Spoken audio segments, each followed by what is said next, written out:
कहते हैं संगत से गुण होत है और संगत से गुण जात। ऐसा लगता है जैसे पाकिस्तान की संगति में रहते रहते चीन के अंदर भी पाकिस्तान वाले थोड़े मोड़े गुण घुस रहे हैं, क्योंकि चीन ने अब सीधे सीधे परमाणु युद्ध की धमकी दे दी है। अब ऐसी कौन सी क्लास लगने वाली है चीन की जिसकी वजह से चीन ने इतना बड़ा ऐलान कर दिया है। तो वहीं दूसरी तरफ इजराइल में बेंजामिन नेतन्याहू की जगह आ रहे हैं नए प्रधानमंत्री नेफ्ताली बेनेट। और भारत के बारे में इनकी क्या है राय, भारत को लेकर इनका बड़ा बयान, इसके अलावा बहुत कुछ। आइए जानते हैं इन खबरों को विस्तार से। साथ साथ रहते रहते एक दूसरे को आयरन ब्रदर कहते कहते चीन और पाकिस्तान एक दूसरे के दुर्गुणों को भी अब अपने आप में समेटते जा रहे हैं, जैसा कि चीन के ऊपर पूरी दुनिया का दबाव बन रहा है। और अभी हाल में ही जिनपिंग ने अपने लोगों को ये समझाया था कि अब हमें पूरी दुनिया से झुक के बातचीत करनी होगी, प्यार से बातचीत करनी होगी, इस तरीके से बातचीत करनी होगी कि दुनिया हमें प्यारा देश समझे और हमसे प्यार करे। पर वो है ना आदत से लाचार, प्यार की भाषा क्या बोल पाएंगे। अमेरिका ने जहां दबाव को और भी ज्यादा बढ़ाते हुए 90 दिन का समय दिया है और इस 90 दिन के बाद एक रिपोर्ट तैयार होके आएगी दुनिया के सामने। और अगर इस रिपोर्ट में ये तय हो जाता है कि कोरोना की उत्पत्ति चीन से ही हुई और चीन इसके पीछे मास्टरमाइंड है, तो चीन की बहुत बुरी हालात होने वाली है। और वो हालत इसलिए होगा क्योंकि दुनिया भर के देश इस पर सेंक्शन लगाने शुरू कर देंगे। चीन कहीं का नहीं रहेगा और बर्बाद हो जाएगा। ये चीज जिनपिंग भी बहुत अच्छे से जानता है और जिनपिंग के अंदर बौखलाहट भर गई है। इस वक्त उसे समझ में नहीं आ रहा है क्या करना चाहिए क्या नहीं करना चाहिए। यही वजह है कि जहाँ वो मीटिंग में प्यार की बातें करते हैं तो वहीं उनके सरकारी भोंपू यानी कि गोबर टाइम्स, उसके जरिए वो अपनी बात दुनिया के सामने रख रहे हैं। दरअसल ग्लोबल टाइम्स वही लिखता है जो जिनपिंग चाहता है कि पूरी दुनिया सुने,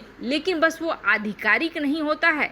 और जो चीज लिखी गई है गोबर टाइम्स में, उसे लिखने वाले संपादक ने बिल्कुल एक चिट्ठी की तरह लिखी है, जिसमें साफ साफ बताया गया है कि चीन क्या कर सकता है पूरी दुनिया के साथ। अभी तो चीन ने अपने इस आर्टिकल में सीधे सीधे अमेरिका को धमकाया है और अमेरिका को ये कह रहा है कि जिस तरीके के हालात अमेरिका बना रहा है उसके बाद चीन सीधे सीधे परमाणु युद्ध पर उतर आएगा। और इस परमाणु युद्ध के लिए वो अपने कई तरह के मिसाइलों का इस्तेमाल कर लेगा, जिन मिसाइलों में डोंगफेंग सीरीज की मिसाइलें होंगी शामिल। डोंगफेंग 41, IL-2, JL-2 और JL-3। आपको बता दें ये सारी इंटरकॉन्टिनेंटल रेंज की सबमरीन मिसाइल्स हैं। अब देखो बड़ी बात ये है कि चाहे भारत हो, चीन हो या अमेरिका हो, इन तीनों देशों के पास इस तरह के परमाणु हथियार हैं जो जल थल नभ हर जगह से चलाए जा सकते हैं। सबमरीन के जरिए हो या फिर आसमान में लड़ाकू विमान के जरिए हो या फिर धरती के जरिए हो, कहीं से भी ये परमाणु युद्ध का ऐलान कर सकते हैं और परमाणु बम छोड़ सकते हैं। इसलिए दुनिया के लिए एक चिंता की बात तो जरूर है, लेकिन चीन का रवैया यहाँ सीधे सीधे पूरी दुनिया को धमकी देने का है। अभी तो अमेरिका का नाम लेकर चीन इस तरीके से डरा रहा है जैसे पाकिस्तान भारत को डराता रहता है कि हम परमाणु संपन्न देश हैं, हम परमाणु हमला कर देंगे। कुछ वैसा ही कर रहा है चीन अमेरिका के साथ। लेकिन आखिर इतनी तिलमिलाहट क्यों है? क्या इस चीज से ये मुहर नहीं लग रहा है कि यह महामारी फैलाने वाला जिम्मेदार चीन है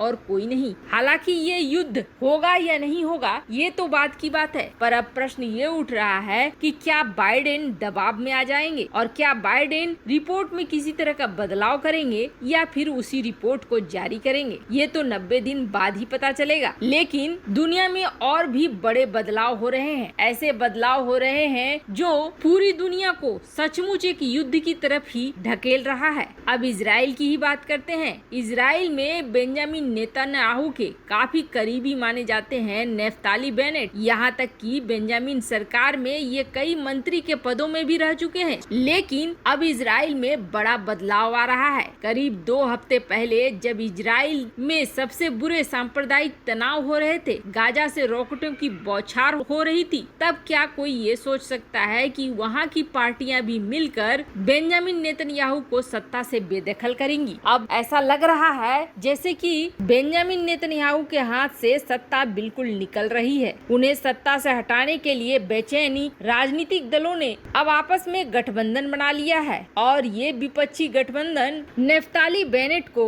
नेता बनाने के लिए पूरी तरीके से तैयार है। अब लगभग 90% यही माना जा रहा है कि यह ऐतिहासिक बदलाव होगा और 12 साल बाद बेंजामिन नेतन्याहू की जगह कोई और प्रधानमंत्री बनेगा। लेकिन जो बंदा इस जगह पे बैठ रहा है उसके बारे में हमने आपको पिछली वीडियो में बताया था कि नेफ्ताली बेनेट बहुत ही खतरनाक है, नेतन्याहू से भी ज्यादा, और बिल्कुल राइट विंग के माने जाते हैं 200%। और सबसे बड़ी बात है ये कमांडो रह चुके हैं, पाकिस्तान के बारे में अपनी राय दे चुके हैं, तो वहीं फिलिस्तीन को तो वो मानते ही नहीं है कि इनका कोई वजूद है। पर अब सवाल ये उठता है कि बेंजामिन नेतन्याहू और भारत की दोस्ती तो बहुत अच्छी रही है और मोदी और नेतन्याहू की दोस्ती तो चर्चा की विषय भी बनी है, लेकिन क्या ऐसा ही रिश्ता नेफ्ताली बेनेट से रहेगा? क्या वो भारत के साथ दोस्ती निभाएंगे और उनके विचार भारत के लिए क्या है? ये बेहद अहम हो जाता है क्योंकि इजराइल और भारत का रिश्ता काफी पुराना है। आपको बता दें बेंजामिन नेतन्याहू और उससे पहले भी कई बार ये मंत्री पदों पर रह चुके हैं। वित्त मंत्री जब ये थे 2013 में, तब ये भारत आए थे और भारत में इन्होंने भारत की तत्कालीन सरकार से ये कहा था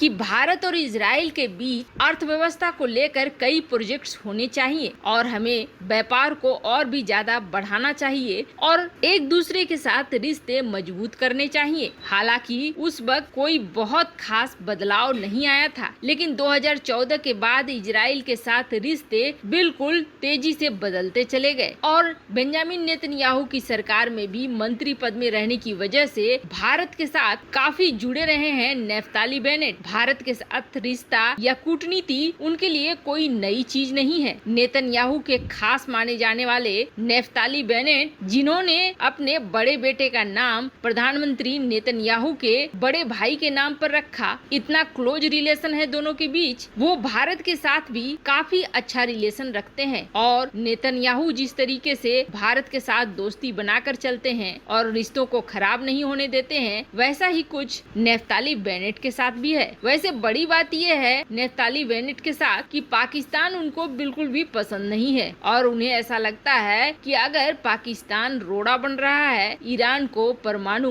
टेक्नोलॉजी दे रहा है, तो पाकिस्तान को भी निशाना बना लो। इस दृष्टिकोण से देखने से तो ऐसा लग रहा है जैसे नेफ्ताली बेनेट भारत के लिए बहुत ही सही होंगे। वैसे आपको क्या लगता है, क्या चीन परमाणु हमला कर सकता है या ये गीदड़ भभकी है? साथ ही साथ ये भी बताएं कि क्या नेफ्ताली भारत के साथ अच्छे रिश्ते रखेंगे? कमेंट कर अपनी राय जरूर बताएं। जल्द मिलते हैं अगले वीडियो में नई खबर के साथ।